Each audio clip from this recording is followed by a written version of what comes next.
কম তেল মশলা দিয়ে তৈরি করা খাবার হেলদি হওয়ার সাথে সাথে যদি টেস্টিও হয় তাহলে তার থেকে ভালো তো আর কিছু হয় না, তাই না? অনেকক্ষণ পেটও ভরা থাকবে আর হেলদি হওয়ার সাথে সাথে টেস্টিও হবে। এরকমই একটা ডালিয়ার খিচুড়ি আজ 10 মিনিটে প্রেসার কুকারে তৈরি করে দেখাবো। বাচ্চা থেকে বড় তার সাথে যারা weight loss diet plan follow করছেন সকলেই এটা খেতে পারবেন। নমস্কার বন্ধুরা, মেঘার সাথে বাঙালিয়ানার আরো একটি নতুন পর্বে আপনাদের সবাইকে স্বাগত। তো সবার প্রথমে আমি 1:1 রেশিওতে ডালিয়া এবং মুগ ডাল মেপে নিচ্ছি। আপনারা এখানে যে কোনো ডাল ব্যবহার করতে পারেন, তবে মুগ মুসুর বাদে অন্য কোনো ডাল ব্যবহার করলে ডালটা আগে থেকে ভিজিয়ে রাখতে হবে, মানে অন্তত 3-4 ঘন্টা ভিজিয়ে রেখে তারপর রান্নাটা করতে হবে। তো আমি এখানে 1/2 কাপ ডালিয়া এবং 1/2 কাপ পরিমাণে সোনা মুগ ডাল নিয়েছি। দুটো একসাথে একটা ছাঁকনির ওপরে নিয়েছি। এবার এটাকে খুব ভালো করে ধুয়ে নেব। আর যেহেতু আমি প্রথমেই বললাম রান্নাটা আমি প্রেসার কুকারে করব, তো একটা প্রেসার কুকার খুব ভালো করে গরম করে তার মধ্যে জাস্ট 1 চামচ মতো সর্ষের তেল দিয়েছি। তেলটা পুরো প্রেসার কুকারে ছড়িয়ে দেওয়ার পর এর মধ্যে দিয়ে দিচ্ছি একটা শুকনো লঙ্কা। শুকনো লঙ্কাটা এভাবে 2 টুকরো করে দিয়েছি। দুটো তেজপাতা নিয়েছি আর সাথে 1/2 টিস্পুন মতো গোটা জিরে দিলাম। এর সাথেই দিয়ে দিচ্ছি 1/2 ইঞ্চ মতো আদা। আদাটা এভাবে গ্রেট করে দিয়ে দিচ্ছি। এবার এটাকে হালকা একটু নাড়াচাড়া করে নিয়ে তারপর এর মধ্যে দিয়ে দেব বেশ খানিকটা সবজি।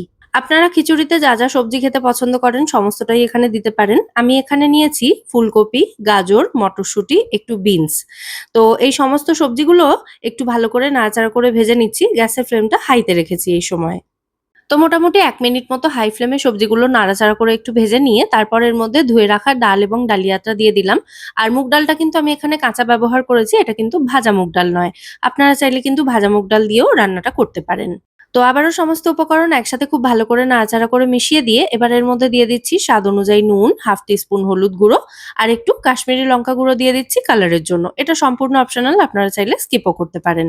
সাথে দিয়ে দিলাম অর্ধেকটা টমেটো। একটা বড় টমেটোর অর্ধেকটা আমি এখানে ব্যবহার করেছি। আবারও সবকিছু একসাথে খুব ভালো করে নাড়াচাড়া করে একটু ভেজে নিচ্ছি।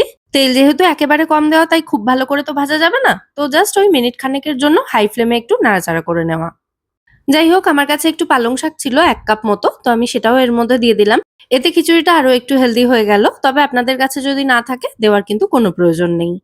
আবারও ভালো করে একবার নাড়াচাড়া করে মিশিয়ে দিয়ে এবার এর মধ্যে দিয়ে দেব পরিমাণ মতো জল। ডাল এবং ডালিয়া মিশিয়ে আমি 1 কাপ মেপে নিয়েছিলাম, তো ওই কাপেরই 3.5 কাপ জল দিয়ে দিচ্ছি।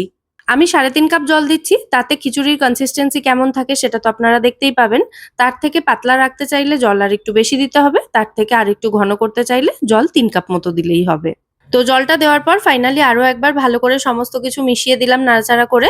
তারপর এর মধ্যে কয়েকটা কাঁচা লঙ্কা দিয়ে দেবো। কাঁচা লঙ্কাগুলো এভাবে মাঝখান থেকে ভেঙে দিয়ে দিচ্ছি।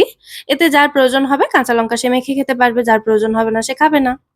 তারপর প্রেসার কুকারের ঢাকনাটা বন্ধ করে দিয়ে হাই ফ্লেমে 2টো হুইসেল আসা পর্যন্ত এটাকে আমি রান্না করে নিয়েছি।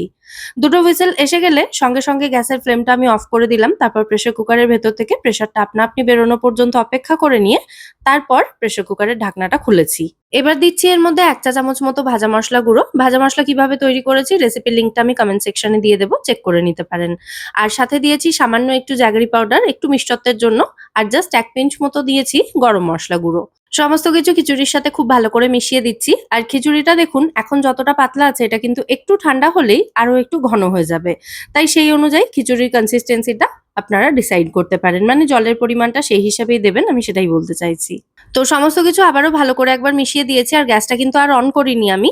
এভাবেই খিচুড়িটাকে ঢাকা দিয়ে কিছুক্ষণ রেখে দেবো, তারপর সার্ভ করব। মোটামুটি আধ ঘন্টা রেখে দিয়েছিলাম, তাতেই দেখুন খিচুড়িটা আগে থেকে কিন্তু অনেকটা ঘন হয়ে গেছে।